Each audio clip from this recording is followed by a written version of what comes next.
Well, good afternoon. It's good to be here with you. I'm going to be reading today from 1 Corinthians chapter number 13. This is the love chapter that Paul called it. I want you to just listen to the words of what Paul was saying here. Though I speak with the tongues of men and of angels and have not charity, I am become as sounding brass or tinkling cymbal. You know, I hate to say this, but I think that's where the church is today. We're more about tradition. We're more about what this brother over here is doing and what that brother over there is doing, rather than being concerned about being pleasing unto the Lord. You know, there's a lot of places I go to that I hear a lot of loud worship, but I have a sneaky feeling that it's not worship that the Lord is getting joy in. The Lord can't get joy in a person that doesn't know Him. And when a person doesn't hear the gospel, they don't hear the story of the death, burial, resurrection, then they're not hearing the gospel. This verse right here says here, I am become as sounding brass or tinkling cymbal. You know what that is? Let me show you. Let me give you a hint of what tinkling cymbals sound like. That there is annoying. It is annoying. That's a tinkling cymbal. That's what people has got used to. They like being that tinkling cymbal. It goes on to say, and though I have the gift of prophecy and understand all mysteries and all knowledge, and though I have all faith so that I could remove mountains and have not charity, I am nothing.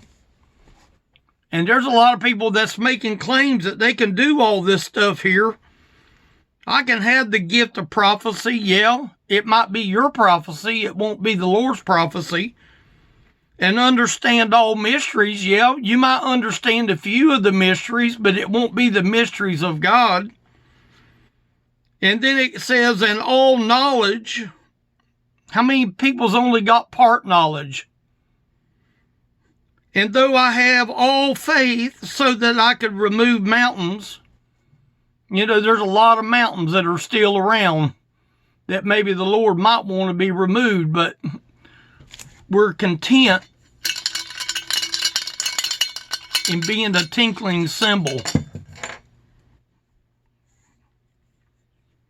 And though I bestow all my goods to feed the poor, how many people's doing that today? And though I give my body to be burned, and have not charity, it profiteth me nothing. You know, there's a lot of sincere people. Oh, there's a pile of sincere people. But do they know Jesus as Lord and Savior? Do they really know who He is? Or are they content? Are they content? You know what it says in verse 4? Charity suffereth long and is kind. Charity envieth not.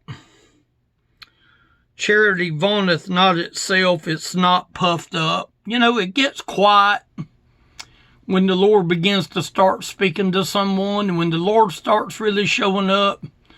Sort of, some of the praise, sort of, the tinkling cymbal sort of goes away a little bit, because this man Paul was getting to the nitty gritty. He's getting where it hits home. Charity suffereth long and is kind. Charity envieth not. Charity vaunteth not itself, is not puffed up. Doth not behave itself unseemly. Seeketh not her own, not easily provoked. Thinketh no evil. Oh, it gets quiet.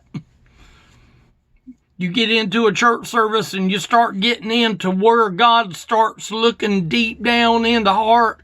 All the tinkling tends to sort of go away then when the Lord starts getting right down to the nitty-gritty. He says here in verse 6, rejoiceth not in iniquity, but rejoiceth in the truth. Beareth all things, believeth all things, hopeth all things, endureth all things. Charity never faileth, but whether there be prophecies, they shall fail.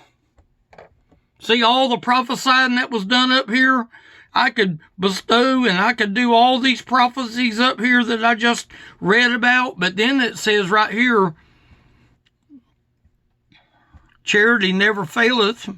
Whether there be prophecies, they shall fail. Whether they be tongues, they shall cease. You know, some certain churches just love to get into the tongues. You know what? I think I would love to get into the tongues if I really knew that it was the kind of tongues that it's talking about. But right here is just empty words. It's just empty gospel.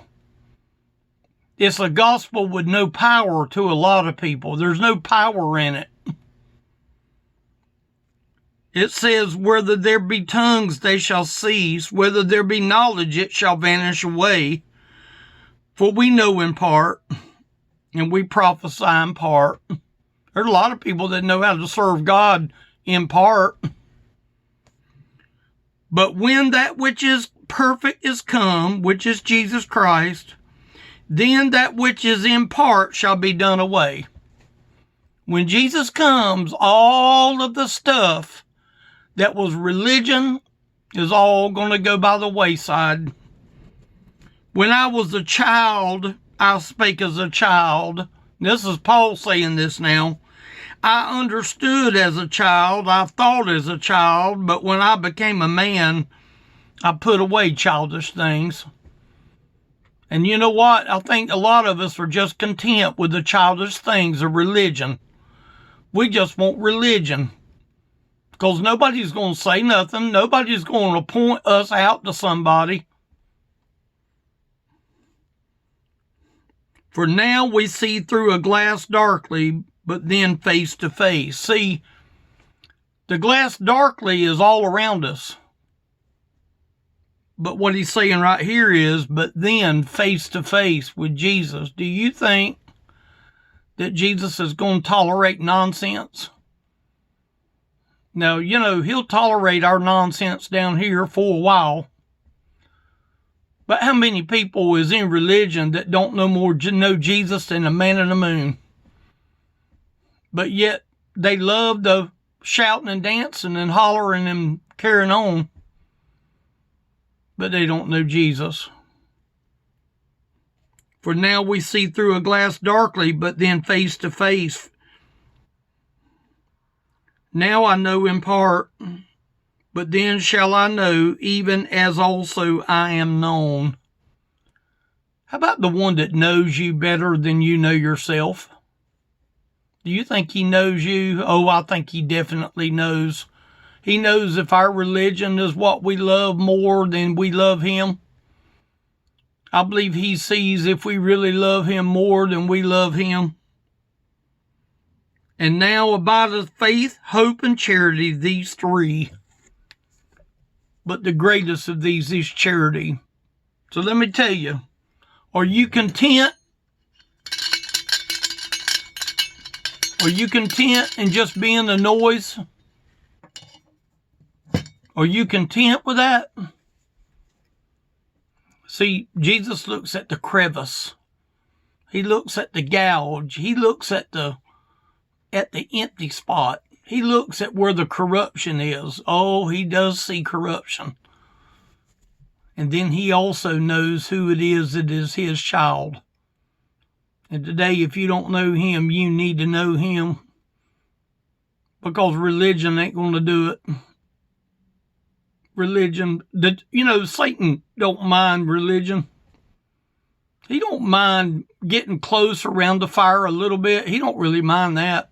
It's not a big deal to him. But let me tell you something. He knows who it is that is serious with him.